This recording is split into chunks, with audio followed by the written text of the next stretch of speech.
At pag-usapan natin yung mga update na meron dito sa Canada. Hi guys, dito nga pala kami sa one of the tourist spot dito, destination sa Saskatoon. No? Dito nga pala sa Canada pag family day. It's holiday. This is so good, bud. This is so good.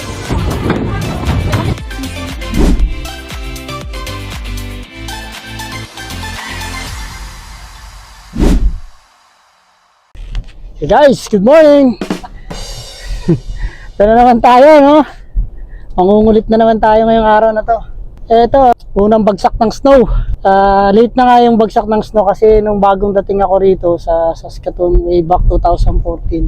Ano siya, September pa lang, may pa snow na ng paunti-unti. Hindi naman tuloy-tuloy yun. May meltdown siya, tapos mag-snow ulit. Yun nga lang, ito talaga, walang snow talaga. Kung ganung start ng September, wala talaga, kahit walang paramdam. Kaya pag nagparamdam naman, late na, ayan, tulad yan, mid of November. Last year, halos December na no? Nag-brown Christmas nga last year brown Christmas nga sabi ng mga puti, hindi white Christmas. Eto, late na yung bagsak ng snow. Grabe naman, sobrang lakas ng bagsak ng snow. Nakapalaban kami sa trabaho namin. Talaga naman. Kasi alam nyo kasi pagkala nyo masaya yung snow pagka nakikita nyo no, sa palabas. Ang masaklap kasi niyan pag nag-snow ng ganyang, lalo na kung mataas talaga, 10 cm to 15 hanggang 20. Nako, lalo na yung may mga bahay, tsaka yung nagtatrabaho talaga sa labas. Para ka nagpapala ng buhangin kasi i-clear out mo yung mga daanan Ganon din sa may bahay, i-clear out mo yung harapan mo, paano ka makakapagparada, tsaka yung walkway mo, kasi required yun dito. Kailangan yung harapan ng bahay mo, yung walkway ng bahay mo. Ano mo yan, responsibility mong i-clear yan. Kasi pag hindi madaanan ng tao, yan pwede ka nilang ireklamo. Kasi harapan ng bahay mo yan Ba't di mo nililinis? Nga pala, itong araw na to is vaccine day ng anak ko, no? Ng bunso ko. Tsaka first time niya mag-snow ngayon nga pala. Kasi last year nung nag-snow, nasa Champa yan Kaya ito, pinapakiramdaman namin yung adjustment niya. Siyempre baby yan Imagine mo, sobrang lamig dito sa lugar namin. Umaabot dito na negative 40, di ba? Oh, negative Saan nga, 40. negative 50. Sa lugar namin, sobrang lamig talaga. Kaya pinakikiramdaman namin siya. Ito naman kasing bunso ko, may, mahilig sa malamig no? Pansin namin yan, pag nung summer gusto niya lagi naka-aircon. Hindi makakatulog. Hindi siya nakakatulog ng hindi malamig. Pero iba pa rin yung lamig sa labas. Grabe talaga. Sakit sa balat, sa kamay. Kaya syempre, kailangan complete yung gear ng baby, no? Yung snow, masarap lang siyang panoorin sa TV. Yung snow talaga, masarap lang panoorin yan. Ako, hindi siya masarap pag sa totoo mo. Tsaka ang hirap kumilos kapag nag-snow kasi, halimbawa, bibili ka lang ng kung ano yung kulang mo dun sa bahay sa grocery. Ang tagal bago ka makalabas kasi kailangan mo Oo. minsan 3 layers pa Minsan nga, suka, minsan toyo lang bibili mo Kaya minsan pag may nakalimutan ka, isang sibuyas lang bibilin mo. Parang maiinis ka kasi lalabas ka na naman. Kaya kailangan talaga pag nag-grocery ka, maglilista ka. Oo. Kasi pag nakalimutan mo, imagine mo, bawang lang nakalimutan mo, no? Tsaka sibuyas. Nako, ilang patong yung damit na ipapatong mo bago ka makapunta doon sa pupuntahan mo Nakatok ka pa, naka-gloves ka pa. Todo outfit ka pa, mukha ka ng astronaut Okay guys, namnamin natin yung weather sa labas no? Medyo okay na siya ngayon, nagki-clear out na. Pero ngayong weekend nga, malaki na naman yung bagsak ng snow. 15 to 20 nga expected ng bagsak ng snow ng Saturday no? Papalaban na naman tayo sa ano na ito. Nagulat nga ako nung yung unang baksak niya. Oo, Pagtingin ko sa labas, sabi ko, ala, kasing taas talaga. hindi mo na makita yung grass. Oo, wala na talaga. Wala Kasing na. cover up na lahat. Oo. Ang ganda pa naman ng weather nung gabing yun. Oo nga Yung mga bata, Kaya enjoy. yung mga bata talaga mag-i-enjoy dyan sa snow.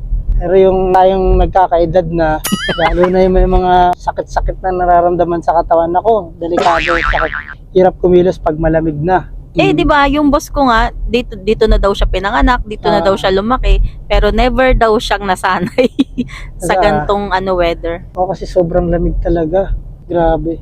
Tsaka yung road condition talagang, sabi ko nga dun sa last vlog natin, no, yung pag-prepare natin ng winter, no, ng mga sasakyan natin, yung outfit natin, tsaka yung sarili natin. Tsaka nga pala rito guys, pagka nagpapalit ng season. Uso rito yung flu season na sabi yata namin, sabi ko na yung sa last vlog namin. Yun din kasama yun sa preparation ng winter, no? Ng papalit ng season, kailangan mo magpa-vaccine. Pwede ka Flu naman shot. pwede ka naman din magpa-vaccine, pero mas maganda kung magpapa-flu shot ka. Walang bayad yun. Every season yun. Kaya tinawag na flu season kasi every season nagpapalit ng panahon, kailangan mo magpa-vaccine. Para na rin sa protection mo, lalo na sa mga bata.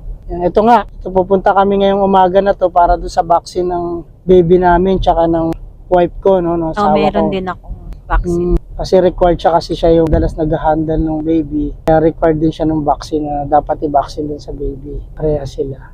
Okay guys, let's go at yun yung weather sa labas. Enjoy nyo na lang sa video.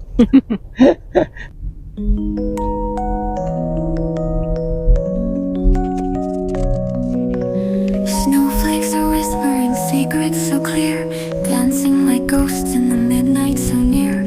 Frozen confessions in the chill of the air, mysteries tangled in the frost. So guys, dito na kami.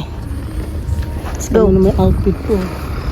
Prints like echoes in the silvery snow. Breath turns to whispers as the night stretches long. Madulas? Hindi. Hindi, okay.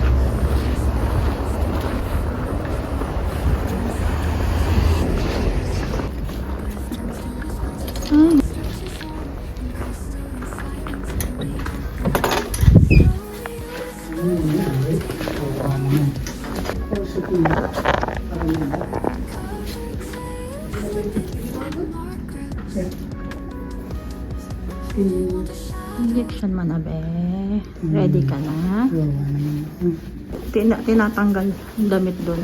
Pati diapers, kailangan tanggalin. Ito talaga? Oo, walang tira. Kasi naked. Ay, On ba? Ayan.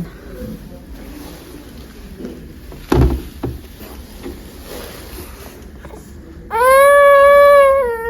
6:30. 31. Hello. Ang ginawa sa'yo? Yan katatapos na ng injection niya. Umiyak siya dun eh. Kawawa. Winter's clutch in a world of frost where words don't mean much. Yun guys, tay tapos na dun sa vaccine kanina, no? Ni Bunso, ni Sophia. Ano siya dun? Nagwala-wala siya ron. Nagwala ka doon. Tawa yung doktor sa kanya kanina, yung nurse niya. Kasi pagkatapos niyang umiyak, marami siyang sinasabi. Para nag-complain kaya natawa sa kanya yung nurse. Nya. Sabi niya siya ganun. Parang pinapagalitan niya. Eto, tapos na nun, iniwan ko sila doon kasi nga meron tayong order na pagkain lang naman. Ihahatid natin doon sa mga tropa. Shoutout sa mga co-boys, no? Kailangan natin. Break time nila eh. Tara guys, samahan nyo akong i-deliver natin at ihatid natin to. Icicles glisten in the pale moonlight. Silent serenades in the dark of the night. Frostbitten dreams that stay out of reach in the Yan guys, sabi ko sa inyo yung mga nagiging problema pag winter, no? Tignan mo yung gulong. Matras siya, hindi kumakapit. Kasi gawa ng, hindi pumantay gawa no, yung bagsak ng yelo is hirapan yung truck. Na-stuck yan, kanina pa na-stuck yung truck dyan, ayan o. Nilagyan niya ng sapin sa ilalim para makaahon yung... Yan, ngayon, medyo okay na yung truck. Ayan na naman, umaangat na naman. Yan naman siya makabalik. Yan ang magiging problema rito pagka winter talaga. Sobrang hirap. Kaya kailangan naka-condition talaga yung mga sakyan natin. Kanina pa na-stuck yung truck na yan eh. Nahirapan siyang nilagyan niya na ng cement, ng buhangin. Yung gulong niya, ilalim ng gulong, tapos nilagyan niya ng sapin para makaahon siya. Ayan o, nakikita niyo yung gulong. Maandar lang siya pero ayaw umusog kanina. Yan nagiging problema. Buti ka mo, walang hindi daanan tong lugar na to. Kaya hindi siya masyadong nag-cause ng malaking traffic. Guys, let's go! Sana may natutunan tayo ng konti.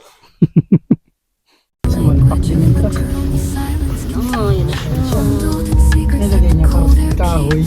thousand whispers while the whole world sleeps. Oo, kahoy. Carry the weight of our fears. Frozen whispers echoing. Naman ako. Napanood ko eh. Anong problema ng driver eh.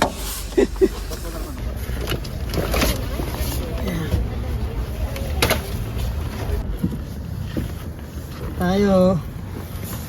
Lamig. Tinik ang araw pero malamig.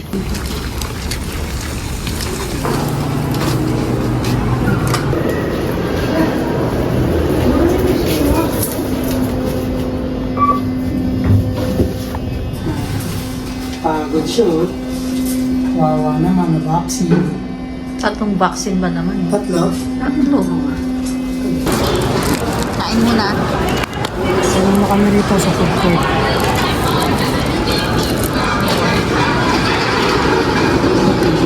Kain tayo. Dati malaki lagayan nila ngayon maliit na. Kumain tayo sa Alberta eh. Malaki rin. Guys, dito kami sa food court. Ayan, si Mrs. Makain. Gutom kami. Magkataas namin dun sa clinic.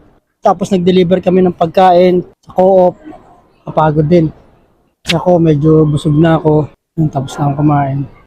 Guys, tayo sa food court, no? Diyan kami kumain. Bourbons. Real. Yan ang first choice. Pag pumunta ka dito sa food court kasi mura. Tapos combo meal pa siya. Ano siya? Chinese food. Asian food. Ha? Anong may rice? Siya lang yung merong rice talaga. Ano lang din doon? Sa kabila.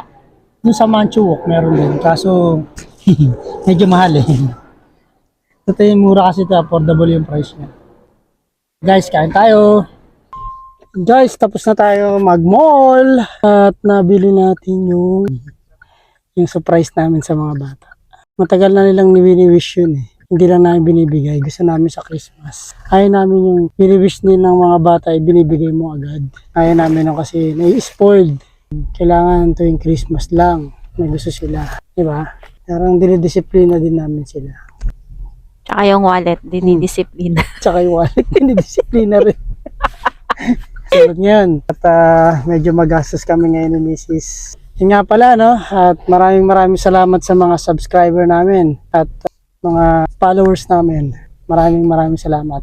At sina-shoutout ko nga pala yung mga pinsan ko dyan sa Bacoor, Nyog, sa Ilaya. Sina-shoutout ko maraming salamat sa Ocampo family dyan. Ocampo, Barameda, Ocampo family. Maraming salamat sa inyo. At hindi kayo nagsawang tumulong, sumuporta kay tatay na nagpapagaling ngayon sa kanyang stroke. Maraming salamat. Gayun din sa mga pinsan ko sa Pasay na mga borders namin doon. Sisig Uragon, mga Sisig Uragon, mga Bicolano doon. Maraming salamat sa pagtulong nyo kay tatay. Kasi malayo tayo, stroke, nag-iisang anak tayo, di ba? Si Ruel. Yung bayaw ko, maraming salamat sa pagbantay kay tatay din sa ospital. Maraming salamat. Kay Biroy, shoutout din sa iyo. Maraming salamat. Tayo uwi na at tayo'y magpapahinga. Galing tayo sa duty kanina. Okay guys, maraming salamat and don't forget to please like, share, and subscribe. Bye-bye! Bye-bye! Guys, enjoyin lang natin ang araw at advance Merry Christmas sa inyo lahat.